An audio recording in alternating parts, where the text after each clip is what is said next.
Voilà notre père. Il était le chef de notre église. Il avait 13 femmes. On est combien de frères et sœurs? Plus de 70 et moins de 75.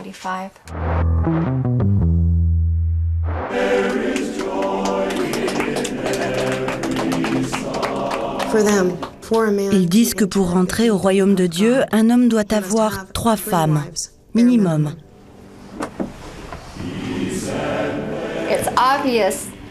Il est clair que les hommes utilisent ces idées pour manipuler les femmes.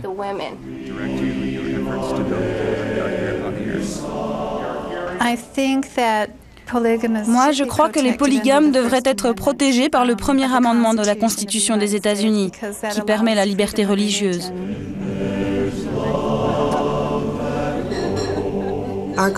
Notre Constitution a banni la polygamie pour toujours. La polygamie, c'est bien. Il faut vivre comme ça.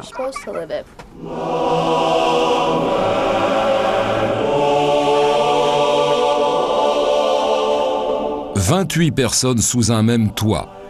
Nous sommes chez les Hammer, une famille américaine ordinaire, enfin presque. J'ai lu quelque part dans le Nouveau Testament que Jésus s'est marié à un endroit appelé Cana. Bruce est un mari polygame heureux. Avec ses 3 femmes, Wanda, Faye et Debbie, ils forment un ménage uni. Ensemble, ils élèvent leurs 24 enfants. Bruce se charge de l'éducation religieuse. Leçon numéro 1, ils sont une famille polygame parce que leur Dieu est polygame. Qui était donc Jésus? Un polygame, oui. Il était l'époux, alors qu'il s'était déjà marié aux noces de Cana. Il était rabbin, il devait déjà avoir des enfants. Donc le Christ était polygame. Tout le démontre.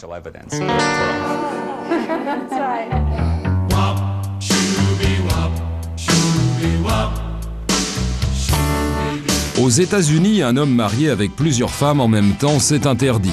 Mais ici, à Manti, une petite ville perdue dans les montagnes de l'Utah, c'est possible et même recommandé quand on se veut un mormon fondamentaliste. Eux n'appellent pas ça polygamie. Ils préfèrent dire mariage pluriel. La loi américaine est respectée, seule la première femme est épousée civilement, les autres religieusement. Bruce s'est ainsi marié devant Dieu avec Wanda et Faye il y a 4 ans. Avant cela, pendant 20 ans, il vivait tel un monogame avec Debbie, sa première femme. Cela a été difficile de s'ajuster, d'admettre qu'une autre mère s'occupe de mes enfants, que mon mari partage son temps avec d'autres femmes. L'adaptation a été délicate, mais sachant que c'est juste aux yeux de Dieu, ça n'a pas été un problème. Je m'y suis faite et j'aime ces femmes. Elles sont super. Comme nous sommes mariés au même homme, nous sommes sœurs. Nous sommes des femmes sœurs. Faye est la femme de Bruce et elle est ma sœur. Pas ma sœur de sang, nous n'avons pas les mêmes parents. Mais elle est plus proche de moi que mes vraies sœurs. C'est génial d'avoir une super copine, mariée avec le même homme. La polygamie des mormons fondamentalistes est très codifiée. Mariage pluriel ne veut pas dire liberté des mœurs. Ils condamnent sans appel l'avortement et toutes les pratiques sexuelles qui ne seraient pas liées à la reproduction. Le seul but est la procréation. Le principe, celui du patriarcat, la famille est un royaume où le père détient l'autorité suprême. Les femmes ne prennent aucune décision. Toute envie personnelle est soumise à l'agrément du mari. Ce n'est pas un problème de demander l'accord de mon mari, parce que c'est à lui de s'occuper de nous toutes. C'est son travail. Il doit faire attention à ce qu'aucune ne soit lésée. Il est au-dessus de nous. C'est son royaume. C'est lui qui règne. Alors en cas de besoin, on se tourne vers le roi. Et on demande.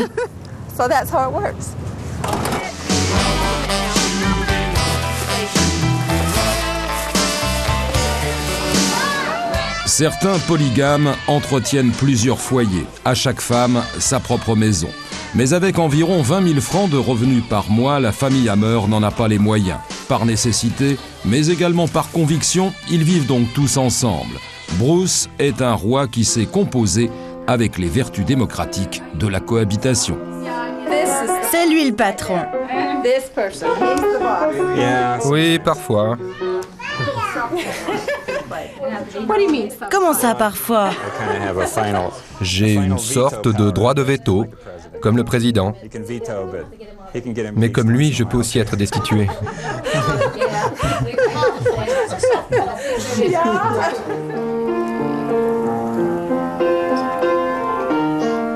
Un mari polygame ne s'endort jamais seul. Il a une mission sacrée, féconder. Ces femmes doivent avoir en théorie un enfant par an tant que cela leur est physiquement possible.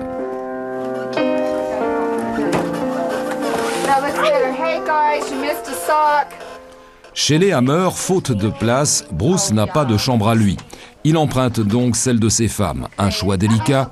Ce soir, il n'a pas encore décidé laquelle de ses 3 épouses aura ses faveurs. On devient vite prisonnier d'un emploi du temps, car les femmes alors deviennent trop possessives.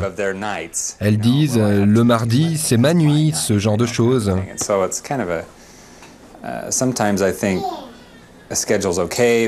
J'ai bien essayé d'organiser un emploi du temps ici, mais en fait, je préfère improviser selon l'envie du moment. En général, le week-end, je dors avec Debbie, car je peux faire la grasse matinée.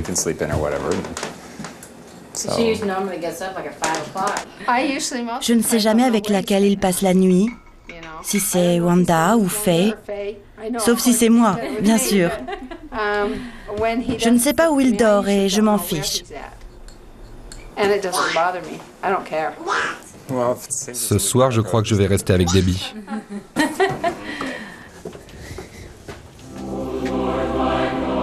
La polygamie débarque en Utah avec les premiers colons mormons, des protestants d'un genre nouveau. Selon Joseph Smith, le fondateur du mormonisme, le mariage pluriel est une condition impérative d'accès au paradis, une croyance combattue par les autorités américaines. Brigham Young, le successeur de Smith, un polygame convaincu, organise alors en 1847 le transfert des Mormons persécutés en Utah, un territoire vierge. Il y fonde Salt Lake City.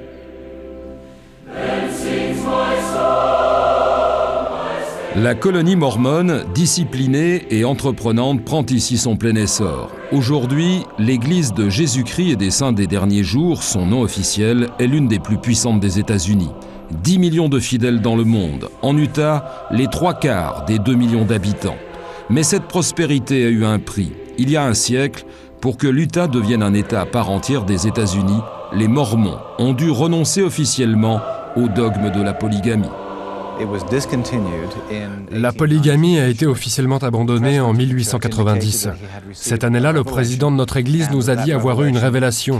Dieu nous ordonnait de renoncer à la polygamie. Certains prétendent que c'était pour que l'Utah devienne un État, mais ça n'a rien à voir. C'est uniquement parce que Dieu a indiqué à notre chef qu'il était temps de cesser cette pratique.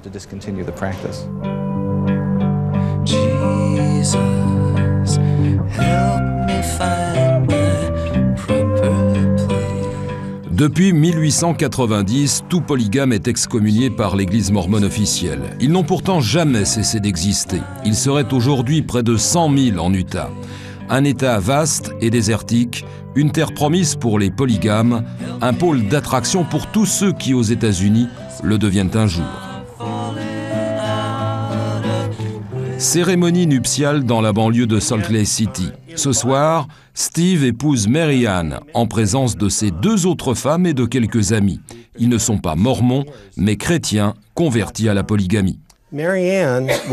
C'est avec Marianne que je suis entré dans le mariage pluriel. Nous n'avions alors personne pour comprendre notre union et nous n'avons jamais pu organiser de cérémonie, même devant des amis. Alors ce soir, c'est pour nous l'occasion de consacrer publiquement notre mariage. Quand Dieu m'a parlé, Quand Dieu m'a demandé d'épouser Marianne, je ne pouvais imaginer le bonheur qu'il m'offrait avec ce si merveilleux présent.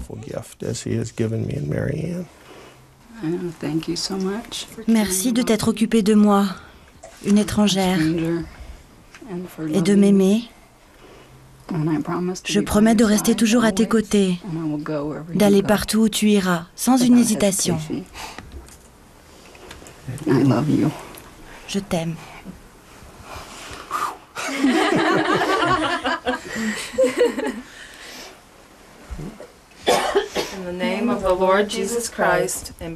Au nom de Jésus-Christ et selon sa parole, devant votre alliance sacrée et librement consentie, nous vous déclarons publiquement mari et femme.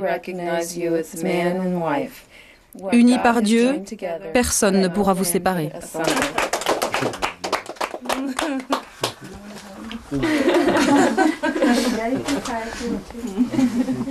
Steve et ses 3 femmes viennent de la côte est des États-Unis. En Utah, ils ont trouvé un contexte moins hostile. Quand on s'est mariés, il n'y avait personne pour nous soutenir. Car on ne vient pas d'un environnement où existe le mariage pluriel. Notre choix était très radical. On ne savait pas comment s'y prendre.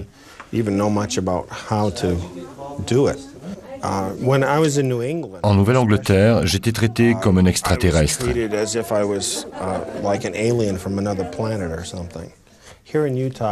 Ici, en Utah, c'est mieux considéré.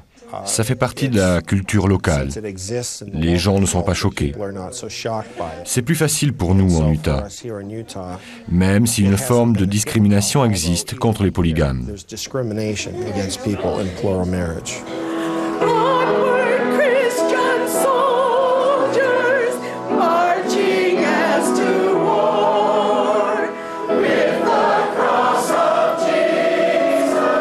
En Utah, la plupart des polygames vivent en communauté, ou plus exactement, en clan.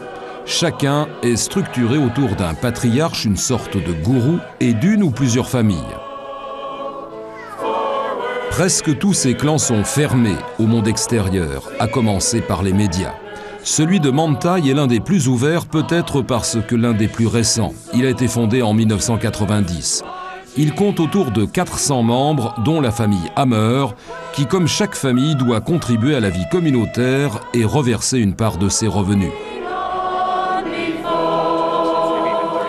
Les clans polygames sont couramment dénoncés comme autant de sectes. Eux s'autoproclament église à part entière. Chaque clan cultive sa propre lecture de la Bible et la conviction de détenir la vérité.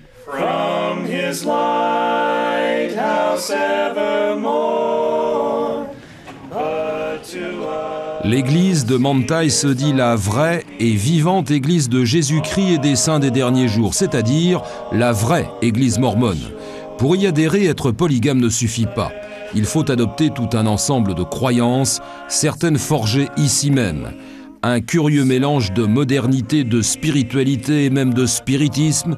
Bruce, l'un des 12 apôtres du clan, en est un dépositaire. Dieu a créé la technologie pour qu'on s'en serve. Ça nous permet de tout archiver.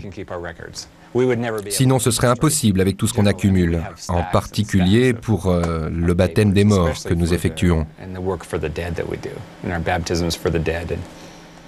Nous connaissons le moyen de rentrer en contact avec les morts et de les interroger. On leur demande d'apparaître comme des esprits. Ils viennent et on leur demande ce qu'ils pensent de l'Évangile, s'ils veulent bien être baptisés. Et si c'est oui, on les baptise par procuration. L'église de Bruce affirme avoir déjà baptisé plus de 20 000 morts. Leurs interviews posthumes sont stockées sur le réseau informatique du clan et disponibles sur Internet. Comme beaucoup de chrétiens aux États-Unis, les Hammer sont millénaristes. Ils croient que Dieu a créé les hommes il y a 6000 ans, que la fin du monde est proche et que seuls seront alors sauvés ceux qui vivent selon les lois divines. Or, pour ces mormons fondamentalistes, le mariage pluriel est une loi divine. Seuls les polygames iront au paradis, c'est-à-dire sur une autre planète. Dieu habite sur une planète qui s'appelle Kolob. Cette planète est située au centre de l'univers. Elle régit l'univers. Nous croyons que Dieu a des émotions, qu'il est fait en chair et en os, et qu'il a plusieurs femmes. On croit ça, et aussi qu'on peut devenir comme lui. Notre Dieu est polygame, donc on doit vivre selon cette loi. Quand Dieu reviendra sur terre, il aura besoin pour l'accueillir de gens qui ont fait vœu de respecter de leur mieux les lois divines. Pour cela, il faut se marier, avoir des enfants, assurer une postérité. Dieu a toujours dit « ayez des enfants ». Lui-même, quand il a peuplé la terre, il a dû faire des enfants. Donc il a un sexe, c'est le seul moyen de procréer. Oui, Dieu a des relations sexuelles. Et il aime sûrement ça.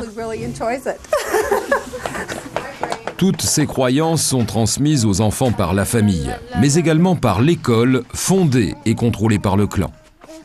Je vais à l'école d'ici, qui est bien mieux que l'école publique. On apprend bien plus de choses. Par exemple, Adam est le premier homme sur Terre. Il n'était pas un singe. Pourquoi des gens pensent-ils que les hommes descendent du singe? C'est étrange. C'est stupide. Jeffrey Hammer, je te rebaptise pour la rémission de tes péchés, au nom du Père, du Fils et du Saint-Esprit. Amen.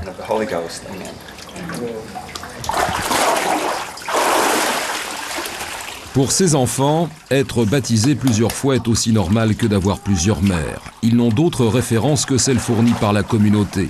Pas de télévision ni de journaux. Les clans polygames se coupent volontairement du monde.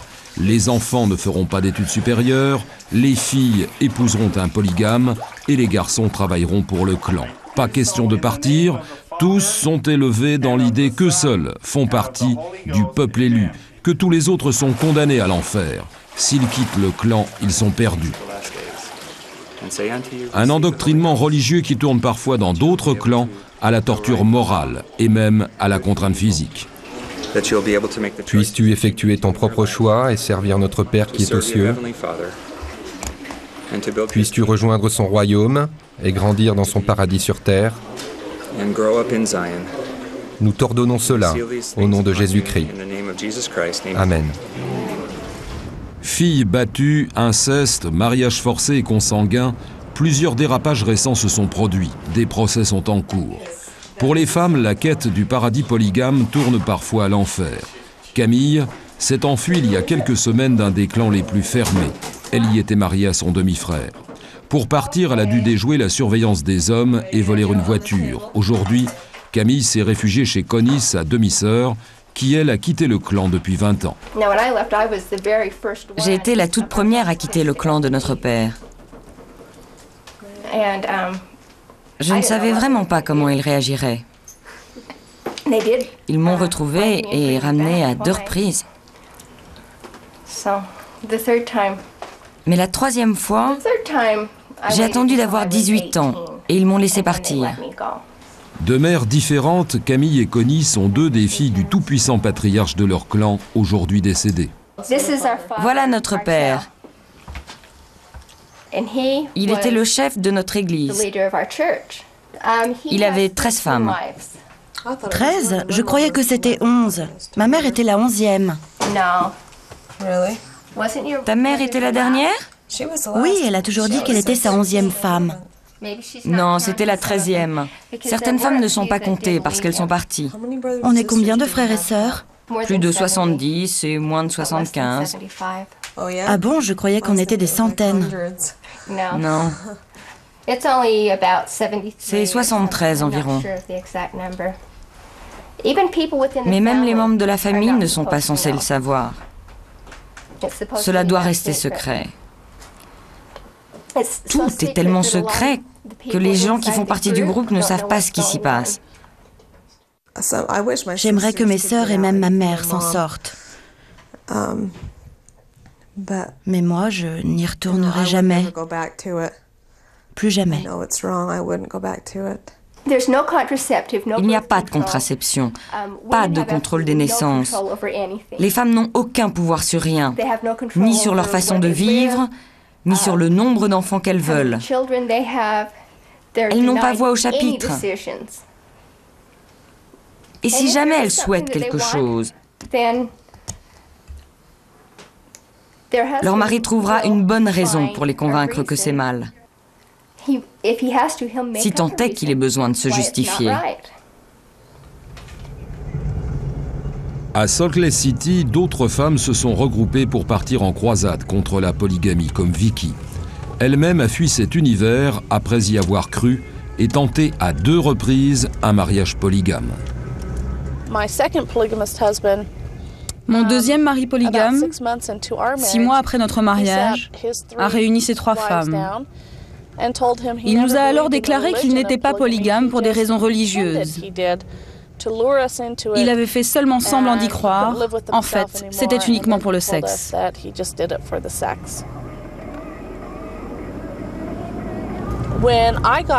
Quand je m'en suis sortie, je n'avais nulle part où aller. Il n'y avait personne pour m'aider. Alors j'ai atterri dans un foyer. Mais mon fils aîné était trop âgé pour rester dans ce foyer. Et il est retourné vivre auprès de son père, qui l'élève comme un bon polygame.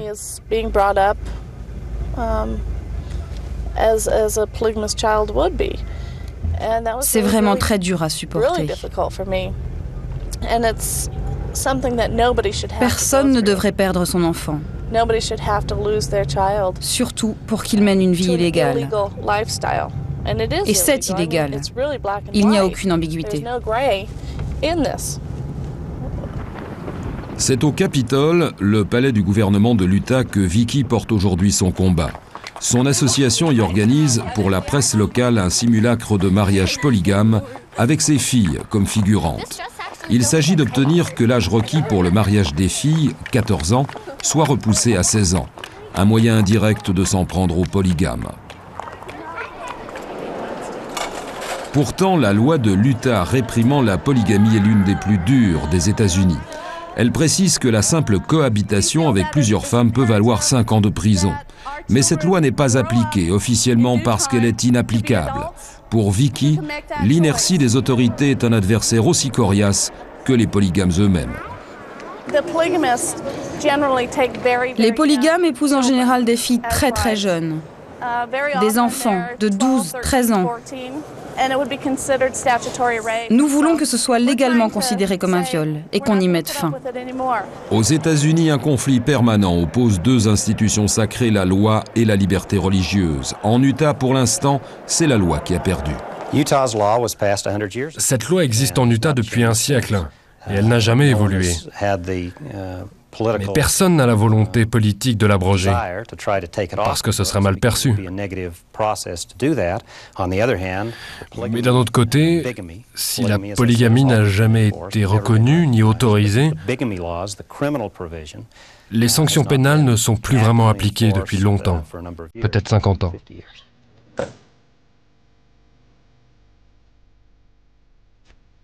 La dernière fois que les lois anti-polygames ont été appliquées dans toute leur rigueur, c'était ici, à Colorado City, en 1953. Dans ce coin de désert vivent 6 à 10 000 fondamentalistes, on ne sait pas bien, en tout cas, la plus grande communauté polygame des États-Unis. La plus ancienne également, fondée il y a un siècle quand la polygamie est condamnée par l'Église mormone.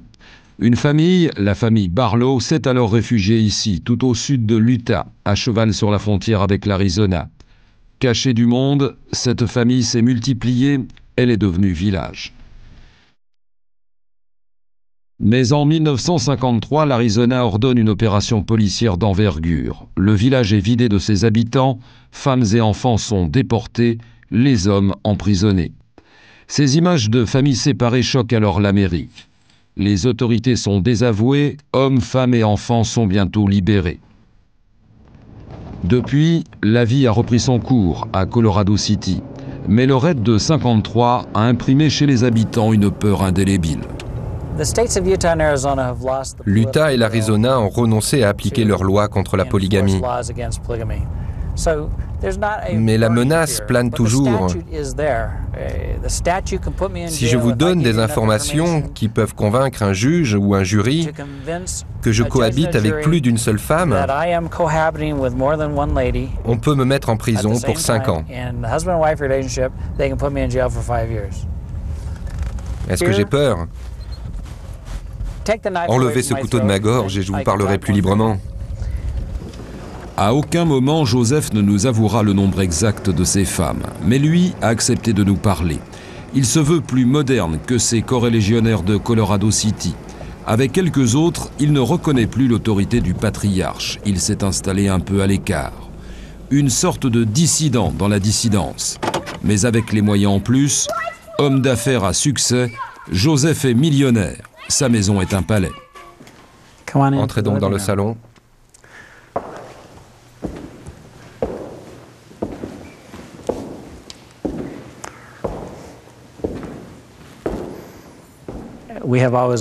Nous avons toujours été considérés comme des citoyens de seconde classe en Utah.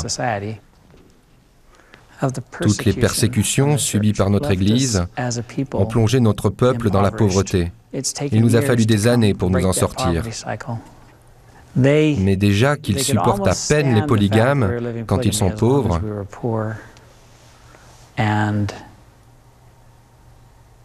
alors chaque fois qu'on réussit économiquement, ils essaient de nous écraser.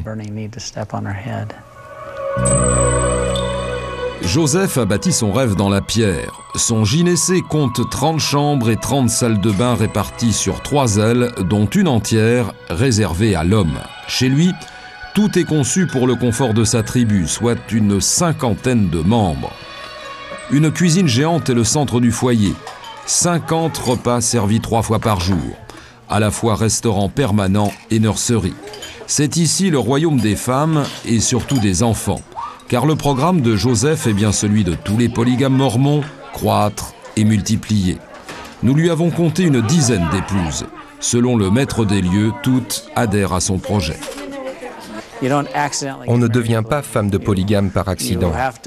Il faut remettre en cause toute sa vie d'avant et se ménager une transition. Les femmes viennent ici de leur plein gré, et si un jour cela ne leur convient plus, elles sont libres de partir. Ici, les plus anciennes font pression sur moi pour que je recrute des femmes plus jeunes. Elles veulent être sûres qu'il y aura de nouveaux enfants dans la famille. Elles pensent que c'est leur devoir. Nul prosélytisme religieux apparent. Le message de Joseph se veut modeste. La polygamie peut faire le bonheur des dames et celui de l'homme.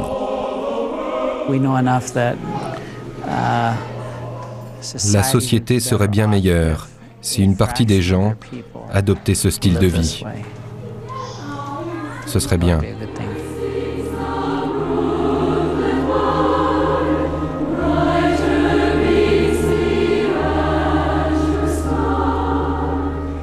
Hors la loi, excommuniés, accusés de tous les vices, des hommes et leurs femmes coulent pourtant des jours tranquilles en Utah.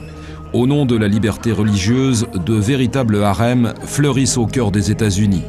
Même si quelques dizaines de milliers de polygames ne font pas tout un pays, leur persistance en dit long sur les paradoxes de l'Amérique d'aujourd'hui et son puritanisme à géométrie variable.